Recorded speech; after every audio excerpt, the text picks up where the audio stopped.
براہ راست آپ کو اسلام آباد لیے چلتے ہیں جہاں شہباز گل اس وقت پریس کانفرنس کر رہے ہیں. ہمیں ابھی تک کوئی ایسی چیز نظر کیوں نہیں آ رہی؟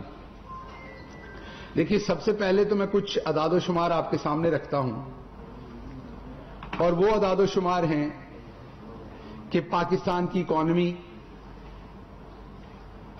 جب 2018 میں ہم آئے تو جو پاکستان کے ریزروز تھے وہ 7 بلین کے قریب تھے. پاکستان کا کرنٹ اکاؤنٹ ڈیفیسٹ 20 ارب تھا. پاکستان کی ایکسپورٹس آپ کے سامنے تھی، نیچے گر رہی تھی. اور وہی سارے دوست جو شام کو آج کل اس اکانومی پہ بات چیت کرتے ہیں، وہ سارے دوست یہی موجود تھے. آج کیا سچویشن ہے؟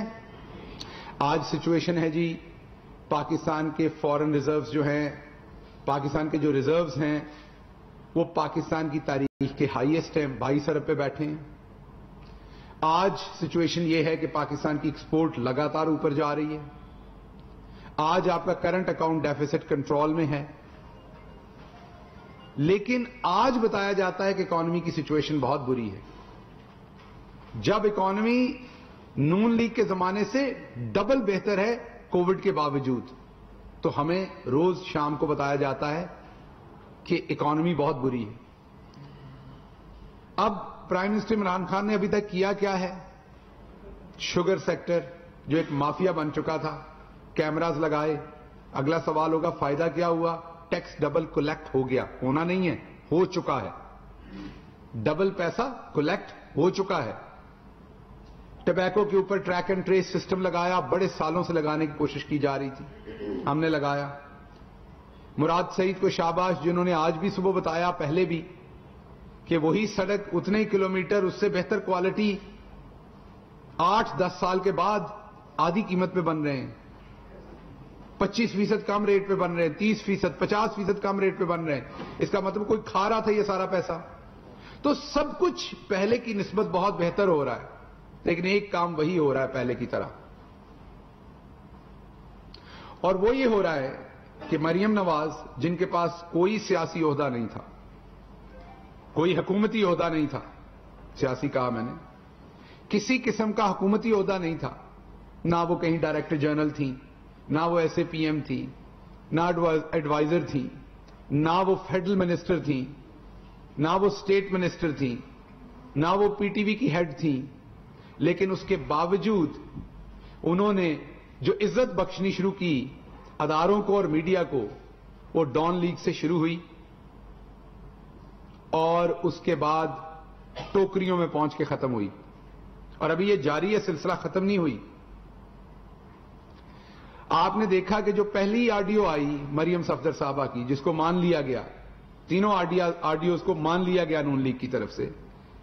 پہلی آڈیو آئی جو یہ کہتی ہے کہ اے آر وائی، سما، 92 92 نیوز جو ہے اور 24 ان کے ایڈز کاٹ دیے جائیں. میرے خیال میں تو یہ آزادی صحافت پہ حملہ تھا، لیکن مسئلہ یہ ہے کہ آپ کے کسی پریس کلب کو نہیں لگا کہ یہ آزادی صحافت پہ حملہ ہے. آپ کے پی ایف یو جے کو نہیں لگا، آپ کے پی بی اے کو نہیں لگا. سارے میرے پرا ستو پی کے ستے نے. اس کے بعد دوسری آڈیو آئی، اس میں بتایا گیا کہ کس طریقے سے جیو ٹی وی اور دنیا ٹی وی ان کے کنٹرول میں ہے. انہوں نے بتایا اور انہوں نے کہا دیکھنا میں کیسے سبق ان کو سکھاتے ہیں ہم لوگ. اب دو باتیں اس میں سے ہو سکتی ہیں اس آڈیو میں سے. ایک بات یہ ہو سکتی ہے کہ مریم صفدر صاحبہ جھوٹ بول رہی ہو سکتی ہیں خواہ کسی کے بارے میں. جیسے میں کلیم کروں کہ آپ میرے ساتھ ملے ہوئے ہیں، بس مل کے رپورٹ کریں گے ہم. تو اگر مریم صفدر صاحبہ جھوٹی ہیں تو صحافتی تقاضوں کے مطابق ان چینلز کو فوری طور پر مریم صفدر صاحبہ کو یا تو ڈیفیمیشن کا نوٹس بھیجنا چاہیے تھا.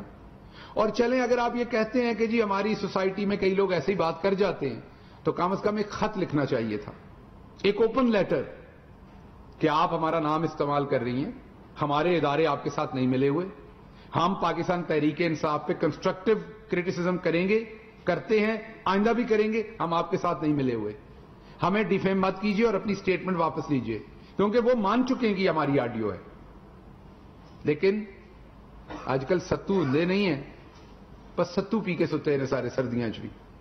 کسی نے جواب نہیں دیا.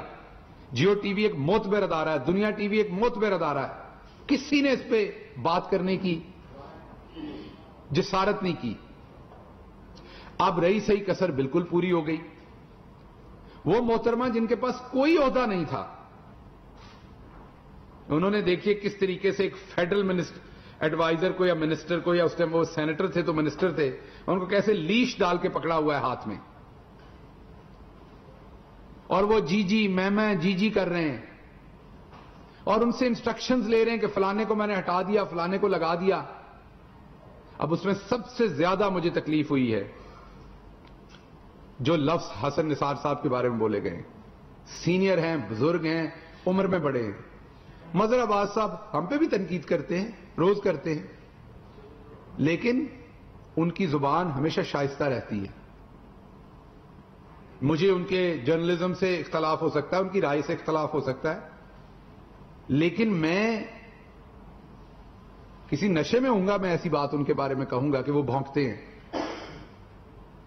پھر ارشاد بھٹی ابھرتا ہوا ستارہ ہے, میرا دوست ہے, دوستی کے ناطے میں لبرٹی لے جاتا ہوں یہ کہتے ہوئے, لیکن مجھے تھوڑی سی اندر سے خوشی بھی ہوئی ہے کیونکہ وہ دیوار پہ بیٹھ کے بہت اچھل رہا تھا, اس کو یہ بہت یاد آ رہے تھے. تو ایک ریئلٹی چیک ملا ہے ارشاد بھٹی کو کہ یہ آپ اور ہمارے جیسے مڈل کلاس کے لوگوں کو سمجھتے کیا ہیں یہ لوگ, آپ کی اوقات ہے کیا ان کی نظر میں. مریم صفدر صاحبہ کو 24 گھنٹے سے زیادہ ہو گیا آڈیو آئے ہوئے, جس میں وہ سینئر ترین صحافیوں کے بارے میں یہ کہہ رہی ہیں کہ یہ کتے کی طرح بھونکتے ہیں اور صحافیوں کو ٹوکریوں میں ڈال رہی ہیں. جن کے نام ٹوکریوں میں لیے وہ معزز صحافی ہیں, وہ بھی ہم تو ان کا احترام کرتے ہیں, وہ معزز لوگ ہیں. تو کیا کسی کی طرف سے کوئی سٹیٹمنٹ نہیں آنی چاہیے؟ شہباز گل تو کسی کو کہہ دے ٹویٹر کے اوپر کہ آپ یہ غلط خبر دے رہے ہیں, تو اگلے دن ہمارے بزرگ ہیں ناصر زیدی صاحب, وہ ایک اتنا لمبا پھرلا نکال دیتے ہیں میرے خلاف. میرے بزرگ ہیں, میرے لیے قابل احترام ہے, روز پھرلا نکالیں, سینئر صحافی ہیں, ہم تو ان کا احترام کرتے ہیں. لیکن کیا آج کل پی ایف یو جے کا یہ والا جو چیپٹر ہے یہاں کا, یہ چھٹی پہ ہے یا اتنی پسند ناپسند ہے؟ پھر سوشل میڈیا میں جو لوگ ہیں وہ ٹوکریاں لگائے پھر رہے ہیں, جب آپ نہیں بولیں گے تو آپ کے ناموں پہ بھی ٹوکریاں لگیں گی. ہمارے لیے نہیں, اپنی برادری کے لیے بولیں. اور اگر کوئی ڈر ہے, اگر جکڑا ہوا ہے شریف فیملی نے کسی چیز کو, تو کم از کم وہ بتا دیں, ہمیں بتا دیں. گورنمنٹ آف دا ڈے آپ کے ساتھ کھڑے ہوں گے. ہم مذمت کرتے ہیں ایسی زبان کی. پاکستان میں ایک تو رواج ہے سخت لفظوں کا اور گالی گلوچ کو اکٹھا کر دیا جاتا ہے. ہم سخت طریقے سے مذمت کریں تو اس کو گالی گلوچ کہا جاتا ہے. گالی گلوچ یہ ہوتی ہے حضور جب کتے کی طرح بھونکنا کہا جائے, اس کو گالی کہتے ہیں. گالی وہ ہوتی ہے جو بلاول نے دی تھی, تب بھی آپ بالکل سائلنٹ موڈ پہ رہے تھے, کسی کی آزادی پہ حملہ نہیں ہوا تھا. جب رانا ثناءاللہ صاحب نے آپ کو تبرہ دیا تھا تب تھی گالی گلوچ. گالی گلوچ یہ ہے جو مائنڈ سیٹ بار بار آپ کے ساتھ کرتا ہے. لیکن اس میں پھر نظر بھی آتا ہے, مخصوص چینل ہے, پی ایف یو جے میں دیکھیں تو وہاں بھی ان کے امپلائی بیٹھے ہوئے ہیں, پی بی اے میں دیکھیں تو وہاں بھی انہی کا ہولڈ ہے, ڈائریکٹر نیوز کی دیکھیں تو وہاں بھی ان کا ہولڈ ہے, خبریں دیکھیں تو سب سے زیادہ شریف فیملی کی وہیں سے لگتی ہیں. اگر کوئی عدالت بلا لے تو کہا جاتا وہ آزادی صحافت پہ آپ نے بھی حملہ کر دیا. آپ میں ہمت ہے اسلام آباد ہائی کورٹ کو چیلنج کرنے کی کہ آپ آزادی صحافت پہ سوال اٹھا رہے ہیں, لیکن آپ میں ٹوکریوں والوں کو پوچھنے کی ہمت نہیں ہے. خدا دا واسطہ ہے کو اپنے لیے بولو, ساڑھے لیے نہیں تھے.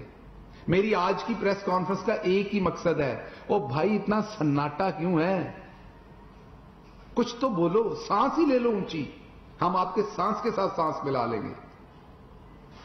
تو اس لیے یہ ڈان لیگ سے جو بات شروع ہوئی ہے, اس سے مجھے جسٹس عظمت سعید صاحب کی وہ بات یاد آتی ہے کہ یہ پورا سسٹم اتنا کرپٹ ہو گیا جو انہوں نے اپنے فیصلے میں لکھا تھا کہ ٹیبل پہ ایک نیچے بیٹھے منہ کھولے لوگ یہ بیٹھے ہیں کہ اوپر سے کرمز گریں, ان کے منہ میں پڑے، یہ کھائیں اور یہ ڈیفینڈ کریں جا کے پھر ان مافیاز کو. تو ہمیں جواب چاہیے. جواب آج مانگ رہے ہیں اپنے صحافی بھائیوں سے. آپ آج میرے ہم آواز بنے. جواب چاہیے کہ کوئی عام شہری ذرا سی بات سوال پوچھ لے تو پریس کلب پہ انٹری بین ہو جاتی ہے، پریس کانفرنس کا بائیکاٹ ہو جاتا ہے. آپ اسلام آباد ہائی کورٹ تک کے بارے میں اداریے لکھتے ہیں، آئی ڈان نے لکھا ہوا ہے، دیکھ لیجئے. آپ دبا کے کیمپین چلاتے ہیں کہ اسلام آباد ہائی کورٹ ہمیں نہ پوچھے. یہ کہاں کا اصول ہے؟ آپ سٹنگ جج کی پگڑی اچھالیں گے، کسی بھی باعزت شہری کی پگڑی اچھالیں گے تو کیا آپ سے ثبوت نہیں مانگا جائے گا آپ کی خبر کا؟ آپ لوگوں کی خواہشات پہ خبریں چھاپیں گے تو کیا آپ سے نہیں پوچھا جائے گا کہ یہ کیوں ہوا ہے؟ تو بات بڑی سادہ ہے. اب صحافتی تنظیموں کو واضح اپنا لاہ عمل دینا پڑے گا، اور اگر ان تنظیموں پہ لوگوں نے قبضہ کیا ہوا ہے تو جو آزاد صحافی ہیں انہیں سیدھا باہر نکلنا پڑے گا اس میں سے. یا پھر یہ یاد رکھیں، آپ کے اور میری طرح کے مڈل کلاس کے لوگوں کو پھر یہ لوگ کتا کہیں گے اور ہماری آواز کو بھونکنے والا کہیں گے. تو پھر تیار ہو جائیں، اگلے مرحلے میں یہ ہمارے گلوں میں پٹے بھی ڈالیں گے اور ہمیں گلیوں میں لے کے پھریں گے. تو یہ وقت ہے کہ آپ اب آواز بلند کریں، آپ ان سے سوال کریں. کس حیثیت میں یہ بی بی ایڈ کاٹتی تھی؟ کس حیثیت میں یہ پورے میڈیا کے لوگوں کو کہتی تھی کہ تم یہ کرو اور تم یہ کرو؟ دوسری آڈیو میں تو یہ کہا کہ فیکٹس نہ دکھاؤ، تم تو برابر کے فیکٹس دکھا رہے ہو. حالانکہ صحافت کا تو کام ہی یہ ہے برابر کے فیکٹس دکھانا. دوسری آڈیو یہ کہتی ہے آپ سارے فیکٹس دکھا رہے ہیں عمران خان کے، فیکٹس نہیں دکھاؤ وہ کہتی ہیں. اور پھر وہ کہتی ہیں 2 چینل سے میرے سے وعدہ کیا کہ آپ دیکھیں ہم ان کا کیا حال کرتے ہیں. اور بدقسمتی سے مجھے یہ کہنا پڑے گا کہ جب اعداد و شمار ہم رن کرتے ہیں، جب خبروں کی پرپورشنلٹی کا کہ پرپورشنیٹ خبریں کیسے ہیں حکومت کے خلاف اور حق میں، حالانکہ ہم آپ کو پھر بھی وہ نہیں کہیں گے جو وہ کہہ رہے ہیں، کیونکہ ہم آپ کو یہ کہہ نہیں سکتے. یہ اخلاقیات. معاون خصوصی شہباز گل اسلام آباد میں پریس کانفرنس کر رہے ہیں.